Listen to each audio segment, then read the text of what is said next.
নমস্কার বন্ধুরা, পূর্ণিমা কিচেনে আপনাদের সবাইকে স্বাগত। আপনারা সবাই কেমন আছেন? আশা করি বাবা ভোলানাথের আশীর্বাদে সবাই ভালো আছেন। আমরাও ভালো আছি। তো আজকে আমি একটা নিয়ে আসছি নতুন রেসিপি, দুধ পটল। আশা করি প্রথম থেকে শেষ পর্যন্ত দেখতে থাকেন, ভালো লাগলে সঙ্গে থাকেন, উৎসাহ করেন নতুন নতুন ভিডিও পাওয়ার জন্য, আমাকে দেওয়ার জন্য। না কি সুন্দর টাটা দিচ্ছে। আমার জন্য ভিডিওটা না দেখলেও পারেন, দেখেন আমার সোনার জন্য। সোনা তাকাও, ক্যামেরার দিকে তাকাও, একটু টাটা দিয়ে দাও বন্ধুদের। হ্যাঁ, যাও। আজকে দুধ পটল রান্না করতে যে উপকরণ লাগবে সেগুলো একবার দেখিয়ে দেব। আজকে তো দুধ পটল রান্না করব, পটল তো থাকবেই। দেখুন পটলের সাইজটা একবার দেখে নিন, কি সুন্দর সুন্দর পটল। দুধ পটল রান্না করতে গেলে কিন্তু এরকম একটু বড় পটলই লাগবে। নারকেল এখানে আছে, পোলার চাউল ভিজিয়ে রেখেছি, একটু চালের গুঁড়ার পিঠিনি লাগবে, চাল লাগবে, এজন্য আমি চালটা ভিজিয়ে রেখেছি। আর যে মশলাগুলো লাগবে একবার দেখিয়ে দিই। এটা আছে জিরে বাটা, আদা বাটা, গরম মশলা গুঁড়া, ধনিয়া গুঁড়া, শুকনো লঙ্কা গুঁড়া, হলুদ গুঁড়া, লবণ, গোটা জিরে, চীনাবাদাম বাটা। বাজার থেকে পটল যখন আনবেন দুধ পটল রান্না করার জন্য, তখন পটলগুলো কিন্তু এই সাইজের এরকম বড় বড় পটল দেখেই আনতে হবে। বড় পটলের দুধ পটল সবসময় ভালো হয়। তবে পটলটা একটু কেটে নিই, কীভাবে কাটি সেটাও দেখতে থাকেন। এই পটলের খোসাটা আমি একদম পুরোটা ছাড়িয়ে নেব না, শুধু উপর থেকে একটু আঁচড়িয়ে নেব, আঁচড়িয়ে দুপাশ কেটে নেব। এই পটলের রেসিপিটা একবার খেলে বাড়ি খেতে মন চাবে, খুবই টেস্ট। এর করে আঁচড়িয়ে নিয়েছি, এবার হালকা একটু ফেড়ে নেব, যাতে সব মশলাগুলো সুন্দর মতো ঢুকে যায়। এই দেখুন,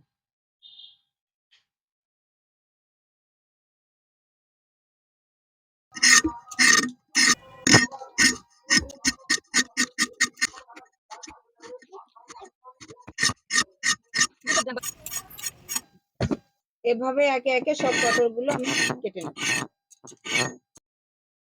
নিয়ে চলে আসছি, এবার রান্নাটা শুরু করি। উনুনটাও আমি ধরিয়ে দিয়েছি। পটলটা ভেজে নেব, তার জন্য দিয়ে দিচ্ছি কড়াইতে তেল।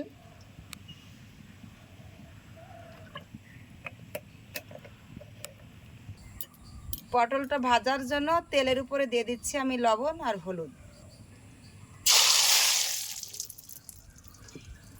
খোসা ছাড়ানো পটল, যার কারণে এই লবণ হলুদের গায়ে লাগবে না, তেলের উপরে দিলে সুন্দরভাবে মেখে যাবে। পটলটা দিয়ে দিচ্ছি, একবার দিলে ভাজা হবে না, আমি দুবার তিনবার দিয়ে মাছের মতো করে ভেজে নেব।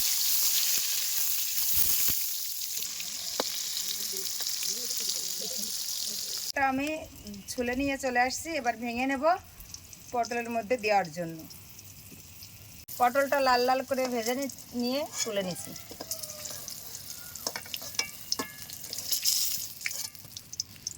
একে একে সব পটলগুলো আমি ভেজে নেব।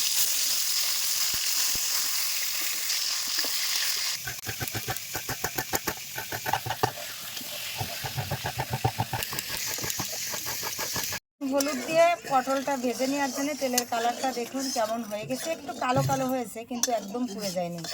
এই দেখুন কি সুন্দর আছে। এই তেলের মধ্যেই দিয়ে দিচ্ছি আমি গোটা জিরে,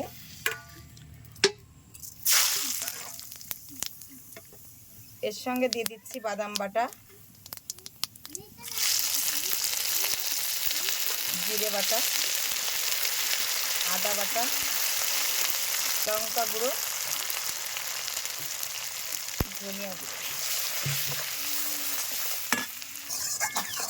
এ দেখুন সব মশলা একসঙ্গে দিয়ে কি সুন্দর ভালো করে কষিয়ে নিচ্ছি। কষার মধ্যে দিয়ে দিচ্ছি লবণ। এই মশলা কষার মধ্যেই দিয়ে দেবো সামান্য একটু হিং।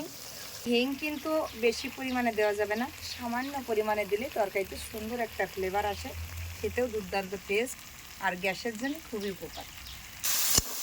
এই দেখুন মশলাটা আমার কি সুন্দর কষা হয়ে গেছে, মশলা থেকে কিন্তু উপর দিয়ে তেল বেরিয়ে গেছে। দুধ পটলের জন্য আমি এবার এই মশলার মধ্যে দিয়ে দিচ্ছি নারকেলের দুধ।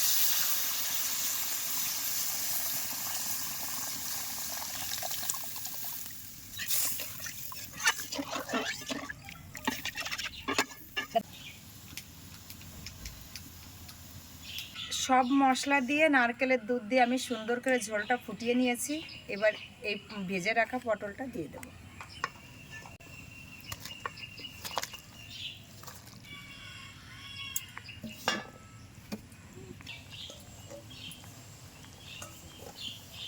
পটলটা দিয়ে দিয়েছি, এবার একটু ঢাকা দিয়ে দেব।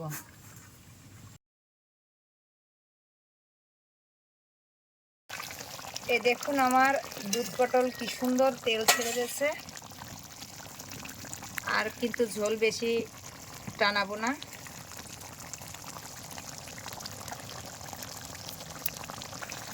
চিনিটা একটু দলা দলা হয়ে গেছে।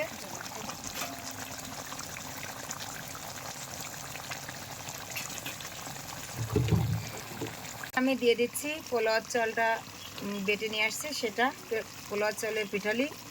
আপনাদের যদি পোলাওয়ার চাল না থাকে, ঘরে আতপ চালের গুঁড়া থাকলেও ব্যবহার করতে পারেন। আর এই চালের গুঁড়াটা দিলে পরে আলাদা একটা ফ্লেভার, খুব সুন্দর একটা ফ্লেভার আসে। এই পিঠুলিটা দেওয়া হয়ে গেছে, এবার একটু আমি হালকা নাড়াচাড়া দিয়ে নেব।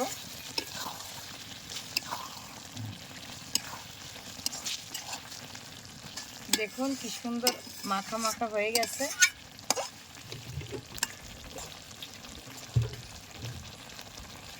পিঠুলিটা দেওয়ার জন্য দেখুন আমার তরকারিটা কীরকম হয়েছে। ঠিক এই পর্যায়ে তরকারিটা ঢেলে নিতে হবে।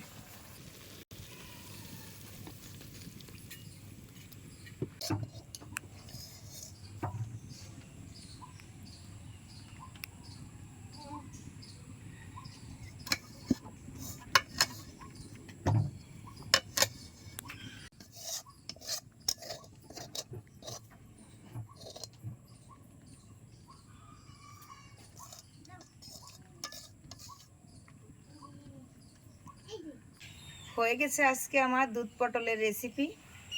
এবার টেস্টের পালা। টেস্ট করে দেখি কেমন হয়েছে। আজকে নিরামিষ তো, আমি নিজেও খেতে পারবো। খেয়ে দেখো তো আজকে দুধ পটলটা কেমন হয়েছে। একদম আনকমনভাবেই রান্না করেছি। আসলে নিরামিষ খেতে গেলে একটু ইউনিকভাবে রান্না না করলে সেটা খাওয়া যায় না। আমি তো একদমই খেতে পারি না, আমি নিজেই নিরামিষ খাই।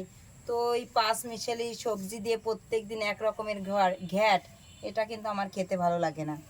আমি এর জন্য নিজের মতো করেই, বাবা ভোলানাথই হয়তো বা বুদ্ধিটা আমার মাথার ভিতরে দেয়, তো তার নাম করে রান্না করি।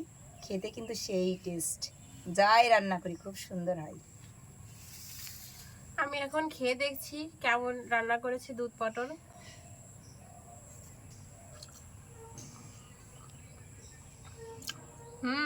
অনেক সুন্দর হয়েছে কিন্তু রান্নাটা।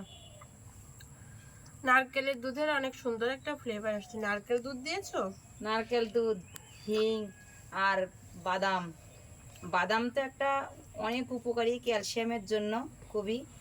আসলে সবসময় তো বাদাম খাওয়া হয় না, এই জন্য নিরামিষ তরকারিতে একটু বাদাম দিলে বেশি ভালো টেস্ট।